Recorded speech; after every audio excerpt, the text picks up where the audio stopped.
अयम निजः परो वेति गणना लघु चेतसाम उदार चरिता नाम तु वसुधैव कुटुम्बकम। ये जो श्लोक है, ये इसी श्लोक से हमें पता चल जाता है कि संस्कृत कितनी महान भाषा है। मैं आज के युवा साथियों को और जो आज के नवयुवा प्रौढ़ हैं उनको मैं यही कहूँगा कि आप संस्कृत को ज़्यादा से ज़्यादा पढ़ें। आज जो टॉपिक रहने वाला है कि आप संस्कृत को क्यों पढ़ें, क्योंकि ये तो पुरानी भाषा हो गई, ये तो वेदों की भाषा है। आज तो इंग्लिश चलती है, आज तो संस्कृत का कोई महत्व नहीं है। तो मैं उन सभी युवाओं को बताना चाहूँगा कि संस्कृत हमारी सबसे प्राचीन भाषा है और इसको वैज्ञानिकों ने भी माना है कि संस्कृत जितनी वैज्ञानिक भाषा आज इस संसार में कोई नहीं है। नासा के वैज्ञानिक भी जो कुछ गणनाएं होती है वो संस्कृत में करते हैं। आज वैज्ञानिकों ने शोध किया और उन्होंने प्राप्त किया कि संस्कृत है जो कंप्यूटर के लिए सबसे सम्यक भाषा है।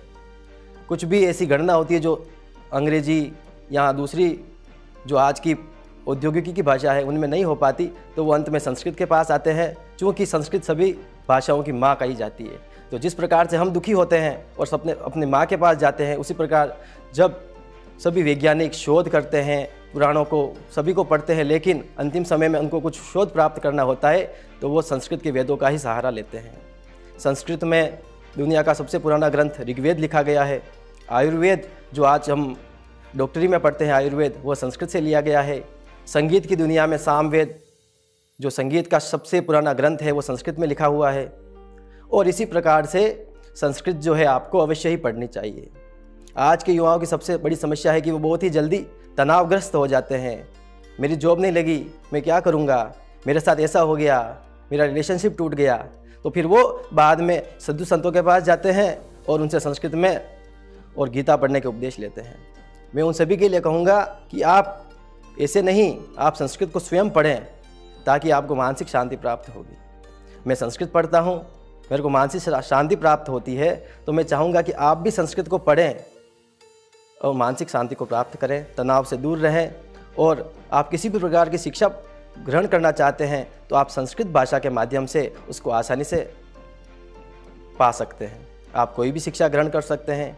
आज संस्कृत में लोगों का इंटरेस्ट बढ़ा है क्योंकि संस्कृत भाषा वैज्ञानिक भाषा है। इसको वैज्ञानिकों ने भी सिद्ध किया है और वैज्ञानिक इस बात को मानते हैं। वेदों में पूरा हमारे जीवन से लगाकर मृत्यु का जितने भी जो कार्य हैं वो सभी का शोध लिखा हुआ है। आप वेदों को पढ़ें। आपको आचार्य नहीं बनना है, आप पंडित बनने के लिए संस्कृत को मत पढ़िए। आप संस्कृत पढ़िए मानसिक शांति को प्राप्त करने के लिए, अपनी सभ्यता को जानने के लिए, भारतीय संस्कृति को जानने के लिए। अभी हम देख रहे हैं महाकुंभ चल रहा है, उसमें कितने करोड़ों साधु महात्मा जा रहे हैं। तो आप भी संस्कृत को पढ़ें और हमारे इस भारत के विशाल भंडार है ज्ञान का, इसको समझें और इसको आगे से आगे लोगों तक पहुंचाएं। संस्कृत जो भाषा है वह बहुत ही संश्लिष्ट, बहुत ही सरल भाषा है। लोग कहते हैं संस्कृत तो पढ़ी नहीं जाती, ये तो रट्टू तोते वाली भाषा है। ये उनकी सबकी नासमझी है। संस्कृत कोई रट्टू तोते वाली भाषा नहीं है। संस्कृत सूत्रों के आधार पर चलती है। संस्कृत का जो उत्पन्न पाणिनि सूत्र उत्पन्न हुए हैं वो भगवान शिव के डमरू से उत्पन्न माने जाते हैं, जो कि संसार की प्रथम वर्णमाला है। उसी से ABCD, उसी से अपनी हिंदी की वर्णमाला और जितनी भी इस संसार में भाषा है वहीं से उत्पन्न हुई हैं। मेरा मानना है कि संस्कृत जो भाषा है वो हमारी माँ के समान है। उसकी गोदी में हमें सबको रहना चाहिए, उसका प्यार हमें प्राप्त करना है और संस्कृत की महानता को स्वीकार करना है। मैं सभी युवाओं को कहना चाहूँगा कि आप विवेकानंद जी से प्रेरणा लें और एक ही लक्ष्य रखें, उत्तिष्ठत जागृत प्राप्य वरान्नि बोधयत। जय हिंद, जय भारत।